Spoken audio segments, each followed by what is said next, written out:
বৃষ্টির সন্ধ্যেতে ঝটপট গাড়িটা স্ট্যান্ড করে যেই না বাড়িতে ঢুকলাম অমনি গিন্নির বকবকানি শুরু। মালিনী বলতে শুরু করলো, আজ এত দেরি হলো যে তোমার?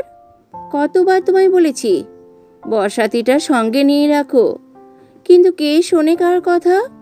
আমি তো এমনি আর বলি না, আমার কোনো কথাই শোনো কখনো? আমার কথা না হয় বাদই দিলাম, মেয়েটাকে তো একটু সময় দিতে পারো। অভিরূপ বললেন, আহা, অফিসের কাজ শেষ না হলে আসবো কি করে বলো? তা আমার মিষ্টিমা কোথায়? তোমার অপেক্ষায় ছিল, ঘুমিয়ে পড়েছে।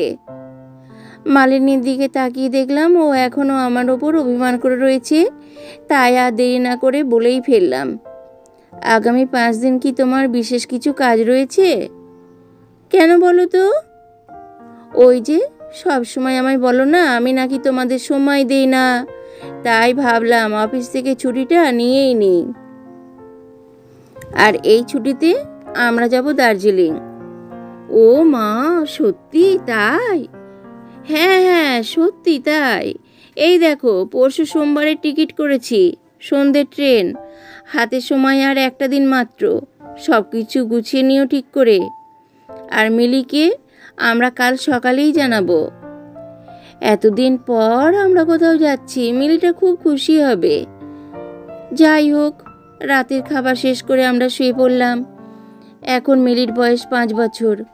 আমি, আমার স্ত্রী মালিনী ও আমার ছোট্ট মেয়ে মিলি, এই 3 জনের ছোট্ট একটি পরিবার বেশ খুশিতেই জীবন কাটাচ্ছি। মিলিকে নিয়ে আমার অনেক চিন্তা হয়, ওকে ঠিক কিভাবে একজন ভালো মানুষ করে তুলবো তাই নিয়ে ভাবতে ভাবতে চোখ বুজলাম। সন্ধেবেলা সঠিক সময়ে আমরা 3 জনে শিয়ালদহ স্টেশনে পৌঁছালাম। ট্রেন আসতে এখনও মিনিট 10 সময় রয়েছে। এর মধ্যেই হঠাৎ মিলি বলে উঠল, বাবা, ও বাবা, আমাকে ওই দোকান থেকে একটা চকোলেট কিনে দাও না। না মিলি, চকলেট নয়, অন্য কিছু নাও। বলছি না, চকলেট খাওয়া ভালো নয়। না, আমি ওই চকলেটই খাবো বাবা। আহা, এরম বলছো কেন?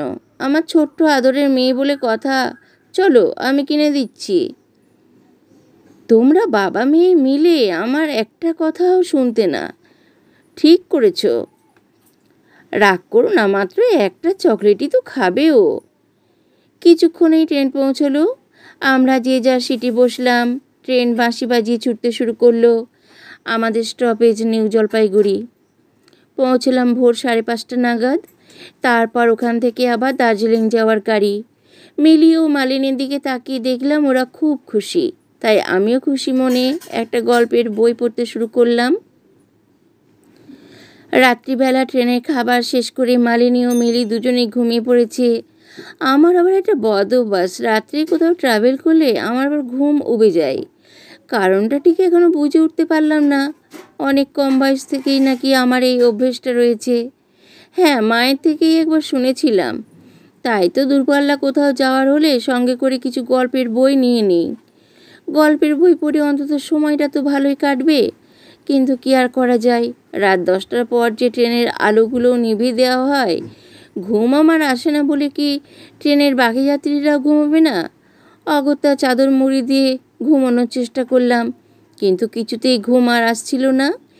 একবার উঠে বসলাম কিছুক্ষণ, তারপর ওয়াশরুমে গিয়ে চোখে মুখে জলে ঝাপটা দিলাম। কিছুক্ষণ ট্রেনে গেটের পাশে দাঁড়িয়ে রইলাম, বাইরে রাতের দৃশ্য দেখছিলাম।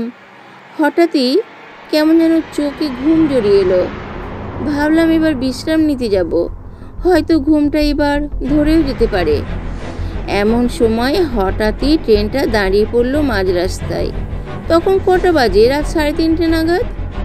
আমার কামরায় সবাই তখন শান্তিতে ঘুমোচ্ছে। চারদিকটা অন্ধকারে আচ্ছন্ন। ট্রেনটা তো স্টেশনে এসেও দাঁড়ায়নি যে একবার নেমে দেখব। ফোনের আলোটা জেলে যে নিজের জায়গায় যাব ভাবলাম, এদিকে পকেটে হাত দিতেই মনে হলো ফোনটা তো নিজের সিটে ছেড়ে এসেছি, কি করি এবার? চারিদিকটা তো অন্ধকার ঘিরে ফেলেছে। হঠাৎ একজনের পাওয়ার আওয়াজ শুনতে পেলাম।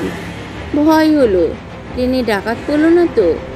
হ্যাঁ, আস্তে আস্তে শব্দটা খুব স্পষ্ট হয়ে আসছে। এই অজানা পায়ের শব্দটা যেন আমার শরীরের সমস্ত অঙ্গগুলোকে এক অজানা ভয়ে অস্থির করে তুলেছে। আমি সামনের দিকে এগোতে গিয়েও এগোতে পারছি না। আমার পা দুটো যেন শিথিল হয়ে আসছে। এমন সময় একটি হাত আমার কাঁধে এসে পড়ল এবং একটা কীরকম জোরালো গলার স্বরে আমায় প্রশ্ন করলো, কিরে অভিরূপ, এখানে দাঁড়িয়ে কেন? সিট কনফার্ম হয়নি বুঝি? অভিরূপ বলল, হ্যাঁ, কনফার্ম হবে না কেন? আমার পুরো ফ্যামিলির টিকিট কনফার্ম হয়েছে। ও, তোর আবার ফ্যামিলিও আছে? বাহ, আমি তো জানতামই না। আপনার তো জানবার কথাও নয়। ঠিক আছে, চল তোকে সামনে এগিয়ে দিই। আমার হঠাৎ মনে হলো আমি যেন আমার ফ্যামিলির কথাটা বলতে চেয়েও বলে ফেলেছি। ঠিকই তো, একটা অজানা লোকের সাথে আমি আমার ফ্যামিলির কথা কেনই বা বলতে যাব? না, এবার এর সাথে আমায় একটু ভেবেচিন্তেই কথা বলতে হয় দেখছি। এ কি, এই অন্ধকারে লোকটা দেখতেই বা পাচ্ছে কিভাবে? হঠাৎই লোকটা বলে উঠল, শোন, এটা হলো কিষানগঞ্জ স্টপেজ। মানে ঠিক এটা নয়, এর মাইলখানেকের মধ্যে।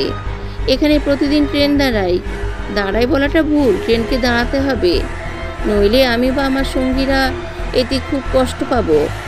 তাই ট্রেনকে তো এখানে দাঁড়াতেই হয়। আমি মনে মনে ভাবছি, লোকটা পাগল নাকি? কি আবল তাবল বকছে লোকটা। ওর আর ওর বন্ধুদের জন্য নাকি ট্রেনকে মাঝপথে দাঁড়াতে হয়। হঠাৎ করে আমার পায়ে শিহরণ দিয়ে উঠল, কিন্তু লোকটা আমার নাম জানলো কিভাবে? আমি কথাটা জিজ্ঞেস করার আগেই দেখলাম আমি আমার সিটের কাছে এসে পড়েছি। মালিনী ও মিলি লাইট দিয়ে এদিকেই আসছিল। আমাদের দেখে বলল, এ কি, কোথায় ছিলে তুমি? আর ইনি বা কে? উত্তরে লোকটি বলল, নমস্কার বৌদিমণি, আমায় চিনবেন না? আমি আপনার স্বামী, মানে অভিরূপের বাল্যবন্ধু সন্দীপন। সন্দীপন? মানে সেই ছোট্ট সন্দীপন যার সাথে আম কুড়োতাম স্কুল ছুটি করে, গাছের ডালে বসে খেলা করতাম, সেই সন্দীপন? হ্যাঁ, সেই আমি। তা সপরিবারে কোথায় যাওয়া হচ্ছে? দার্জিলিং? হ্যাঁ, কিন্তু কি করে বুঝলি? আমি সব বুঝি রে, আর সব জানি। হঠাৎ করে কি জন্যে তোর সাথে দেখা করতে আসতাম বল? ফিরে আসার পথে আমার ঠিকানায় যাস, 2 দিন আমার বাড়ি হয়েও ফিরে আসিস। তার হচ্ছে কোথায়, অফিসে থেকে 5 দিনের ছুটি নিয়েই এখানে আসা। বেশ, পরে একবার না হয় তোর বাড়ি হয়ে ফিরে আসবো। বেশ, যা ভালো বুঝিস। এটা তোর মেয়ে বুঝি? বাহ, খুব মিষ্টি মেয়ে তো। কী নাম তোমার? আমার নাম মিলি। তুমি বাপির বন্ধু বুঝি? হ্যাঁ। আমার মেয়ের গালে একটু আলতো হাত বুলিয়ে দিল। অমনি মিলি বলল, কাকু, তোমার হাতটা তো বরফের মতো ঠান্ডা কেন? তুমি কি আইসক্রিম বিক্রি করো? আমাকে একটা আইসক্রিম দেবে গো? এই মিলি, চুপ করো, সব সময় শুধু বাজে জিনিস খাবার অভ্যেস। আচ্ছা, ঠিক আছে, এবার আমি আসি তাহলে। এই বলে সন্দীপন সামনের কামরার দিকে এগিয়ে চলল। আমার মেয়ে বলল, মা, ও মা, ওই কাকুটার গলায় ওটা কিসের দাগ গো? হ্যাঁ, ঠিকই তো। মালিনী যখন লাইট নিয়ে এলো আমিও খেয়াল করেছি, কিন্তু জিজ্ঞেস করা হয়নি। আমি দৌড়ে গেলাম সামনের কামরার দিকে। সব যাত্রীরাও ঘুমিয়ে রয়েছে, শুধু কয়েকটি রোগাগোছের লোক হেঁটে চলেছে সামনের দিকে, তাদের সাথে সন্দীপনও। আমি একবার ট্রাক দিতেই ট্রেনের কামরার সব আলো হঠাৎই জ্বলে উঠল। সন্দীপন ফিরে তাকালো, তখন স্পষ্ট দেখলাম ওর গলায় কাটার দাগ, গলা থেকে রক্ত ঝরে পড়ছে ওর সারা শরীরে। আর তার সাথে ওই রোগা লোকগুলো, ওগুলো রোগা নয়, রক্ত মাংস বিহীন শুধু কঙ্কাল দেহ। ওরা আমায় দেখে হাসতে খিলখিল করে। আমি আর সহ্য করতে না পেরে চিৎকার করে উঠলাম। মালিনীকে ডাকিতে আমি চোখ খুললাম। একই আমি ঘরেই রয়েছি, নিজের বিছানায়। তবে কি আমি স্বপ্ন দেখছিলাম? কিন্তু ছোটোবেলাকার বন্ধু সন্দীপনকে নিই বা কেন? যাই হোক, রবিবার সকাল। বিছানা ছেড়ে ফ্রেশ হয়ে 1 কাপ চা আর খবরের কাগজটা নিয়ে বসলাম। সেকেন্ড পাতায় একটি দুর্ঘটনার কথা উল্লেখ রয়েছে। পড়ব না ভাবছিলাম, কিন্তু একটা নাম চোখে পড়ায় খবরটা আমায় পড়তেই হলো। নিউ জলপাইগুড়ি ট্রেন লাইনে কিষানগঞ্জের মাইলখানেক আগে গতকাল রাতে এক ব্যক্তি কাটা হয়ে মরে গেছে। মৃতের নাম সন্দীপন। চায়ের কাপটা আমার হাত থেকে পড়ে গেল। আমি চিৎকার করে উঠলাম।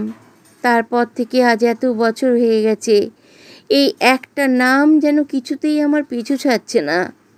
ওই নামটা আমি যেখানেই দেখি তখন যেন আমার ওই ভয়ঙ্কর স্বপ্নটার কথাই মনে পড়ে যায়। আমার মাথার শিরা উপশিরা যেন রক্তের চাপ বেড়ে যায়। যত দিন যাচ্ছে আমি যেন নিজেকে আর সামলাতে পারছি না। আমি যেন পাগল হয়ে যাচ্ছি। আমি আজ বুঝতে পারলাম না, ট্রেনটা ঠিক কী কারণে কিষানগঞ্জ স্টপেজে আগে দাঁড়ায়। না, সেবারে আর আমাদের দার্জিলিং যাওয়া হয়ে ওঠেনি।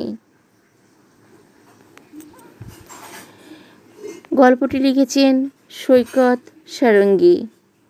গল্প কিষানগঞ্জ স্টেশন।